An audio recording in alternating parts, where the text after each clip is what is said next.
Student, welcome to my Hindi class. देखिए chapter 10 कांच की कहानी। मिस्र के रेगिस्तान में ऊँटों के काफिले कई कई दिनों तक चलते रहते हैं। जहाँ रात हुई वहीं पड़ाव डाल देते। रेगिस्तान में ही रात और दिन बीतते हैं।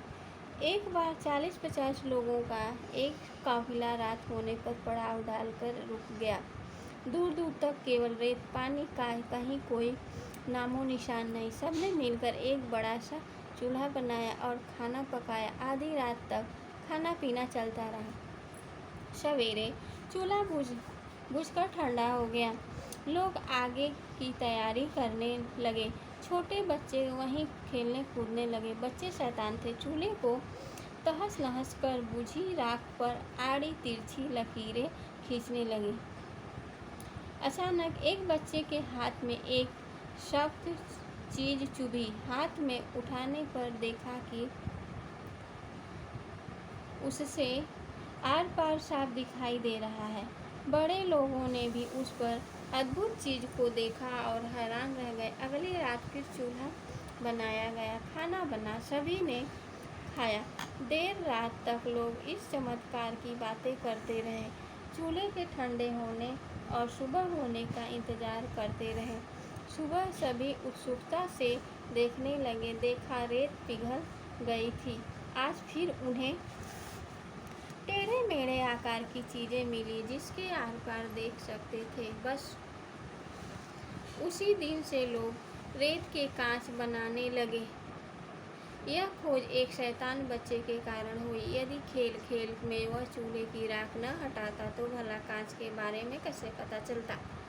इसी प्रकार का एक और शरारती बच्चा था। वह अपने पिता के चश्मों की दुकान से अक्सर रंग बिरंगे और पारदर्शी कांच के टुकड़ों अपने बस्ते में किताबों कापियों के बीच में छिपा लेता था। मौका मिलते ही उन टुकड़ों से खेलता रहता। एक दिन वह कांच के टुकड़ों को मिलाकर आर पार देख रहा था। बाजार में आते जाते लोग कभी लाल देखते, कभी हरे। अचानक वह घबरा गया। उसने देखा कि सामने जो गिरजाघर की मीनार है वह अचानक नज़दीक आ गई है। उसे विश्वास नहीं हुआ। बार बार देखा, मीनार बार बार नज़दीक आ जाती। उसे डर लगा कहीं भूत वूत तो नहीं। फिर लगा कि कांच के टुकड़े में कोई जादू तो नहीं। उसने पिता लिपर्सी को यह बात बताई। बेटे को घबराया देख उसने बेटे के हाथ से कांच के टुकड़े ले लिए। टुकड़ों को मिलाकर देखने पर उसे भी गिरजाघर की मीनार नज़दीक दिखाई दी। लिपर्सी ने कई बार ऐसा किया। अब वह कांच के इस रहस्य को जान गया। खुश होकर वह बेटे को उठाकर नाचने लगा।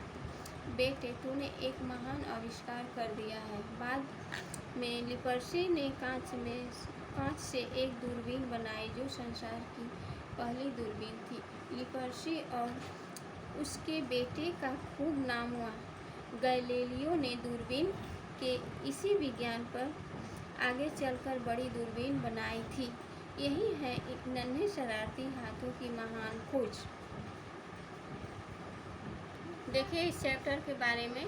कई बार बच्चे खेल खेल में नया आविष्कार कर डालते हैं। यहाँ पर भी मिस्र के एक शैतान बच्चे ने बुझी राख पर आड़ी तिरछी लकीरें खींची। इस प्रक्रिया के दौरान उसके हाथ में सख्त चीज चुभी। उसने उस सख्त चीज को हाथ में उठाकर आर पार सब कुछ साफ दिखाई दिया। उसे सब कुछ साफ दिखाई दिया। वह सख्त चीज कांच के नाम से मशहूर हुई। उस शैतान बच्चे के पिता की चश्मों की दुकान थी। उसे कांच के टुकड़ों से खेलने का शौक था। उसे कांच के टुकड़ों को मिलाकर दूरबीन का आविष्कार किया।